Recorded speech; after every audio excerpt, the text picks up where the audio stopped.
വിഭാഗം ചേർന്ന് നിന്ന് പ്രവർത്തിച്ച ഒരു വ്യക്തി എന്ന നിലയിൽ നമ്പ്യാർ ആശാന്റെ ചില സംസ്കാരത്തെ കൂടി വന്നിട്ട് നല്ല രീതിയിൽ ഉണ്ടായിരുന്നു. കാരണം ചിലപ്പോഴൊക്കെ ചില വിമർശനങ്ങളെ വളരെ തമാശ രൂപത്തിൽ അവതരിപ്പിക്കുന്ന ഒരു രീതി, അതുപോലെ അനുഭവം എന്ന് പറയുന്നത് പ്രസ്ഥാനത്തിൻ്റെയൊക്കെ ഭാഗമായി ഒരിക്കലൊരു പിരിവിന് ചെല്ലുന്നു. അദ്ദേഹത്തിൻ്റെ ഏറ്റവും ശക്തമായൊരു വിമർശനം എന്ന് പറഞ്ഞത് ഇരുപത്തി തരാം ആദ്യം ഞങ്ങൾക്ക് തരാനുള്ള ഒന്നകേറി ഒന്ന് പെട്ടെന്ന് വിവരിച്ചില്ല. തരാനുള്ള സ്നേഹവും എന്നാൽ മറുപുറത്തുള്ള ഒരു വിമർശനത്തെ വളരെ സൗമ്യമായി അവതരിപ്പിക്കും.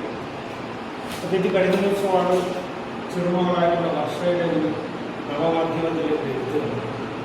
സാധാരണ നിലയിൽ കുറ്റന്തുകാർ സ്മാരകത്തിൻ്റെ പ്രവർത്തനമെന്ന രീതിയിൽ പോയ ഒരു മനുഷ്യനെ മാത്രം കരുതപ്പെട്ടിട്ടുണ്ട്. പക്ഷേ അതിനപ്പുറത്ത് ഒരു ബഹുമുഖ പ്രതിഭ എന്ന രീതിയിൽ വർഷ തന്നെ അതിനകത്ത് എഴുതിയൊരു കാര്യം എൻ്റെ അനുഭവങ്ങളിലെ അഭിനയത്തിൻ്റെയും പാട്ടിൻ്റെയും ഒക്കെ വഴികളിൽ വലിയ സ്വാധീനമായി മാറും. ചില മുദ്രകൾ കാണിക്കുമ്പോൾ മുഖത്ത് എങ്ങനെ ഭാവം വരണമെന്നുള്ളത് കൃത്യമായി അപ്പൂപ്പനിലൂടെ മനസ്സിലാക്കിയ ഒരു പേരക്കുട്ടിയുടെ ഒരു ചെറിയ ഒരു എഴുത്ത് കഴിഞ്ഞ ദിവസമായിരുന്നു. അപ്പോൾ ഇതെല്ലാം അപ്പോഴാണ് ശരിക്കും അന്നജന്യെ പോലെയുള്ളത്. അതിനപ്പുറത്തുള്ള ഒരു ബഹുമുഖ പ്രതിഭയായിരുന്നു എന്ന് മനസ്സിലാക്കാൻ കഴിയും. തീർച്ചയായിട്ടും നമ്മുടെ എല്ലാം മനസ്സിൽ കുഞ്ചൻ നമ്പ്യാർ സ്മാരകത്തിൻ്റെ എല്ലാ അനുഭവങ്ങളെയും ചരിത്രങ്ങളെയും ചേർത്ത് അദ്ദേഹം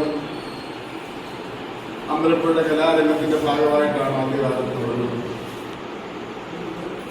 അങ്ങനെ തുടങ്ങുകയും ഡോക്ടർ കെ കെ നായരോടൊപ്പം ചേരുകയും കെ കെ നായരുടെ ഒരു സ്വകാര്യ അസിസ്റ്റന്റായി ആയിട്ടാണ് അദ്ദേഹം യഥാർത്ഥത്തിൽ കെ കെ നായരുടെ ആശുപത്രിയിലെ സ്റ്റാഫായിരുന്നത് പോലും ഡോക്ടർ കെ കെ നായരുടെ എന്താ പറയുക അതിൻ്റെ ഒരു അദ്ദേഹത്തിൻ്റെ ഒരു നിഴലായിട്ടാണ് യഥാർത്ഥത്തിൽ ഉന്നതമ്പ്യാർ സ്മാരകത്തിലേക്ക് അദ്ദേഹം വരാൻ കാരണം ഡോക്ടർ കെ കെ നായരാണെന്നാണ് ഞാൻ മനസ്സിലാക്കുന്നത്.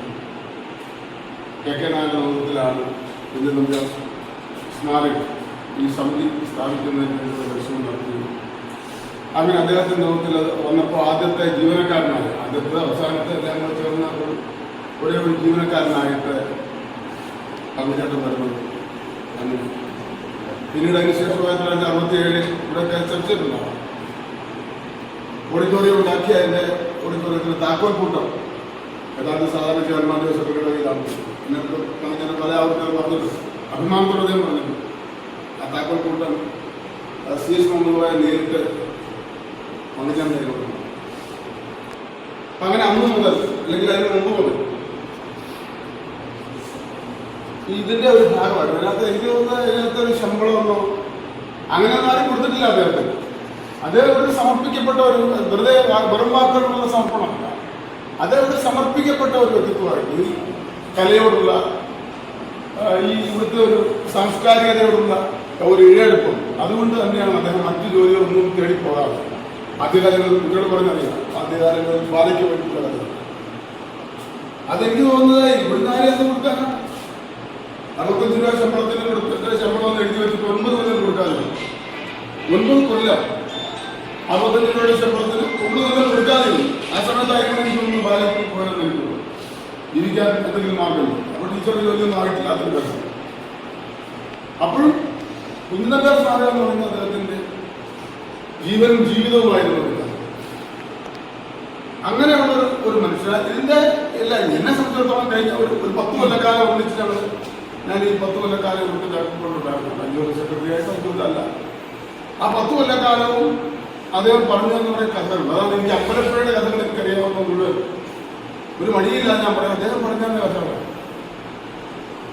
അമ്പലപ്പുഴ ബ്രദേഴ്സിന്റെ കഥകൾ എത്രയോ കൗതുകകരമായ എത്രയോ കഥകളാണ്.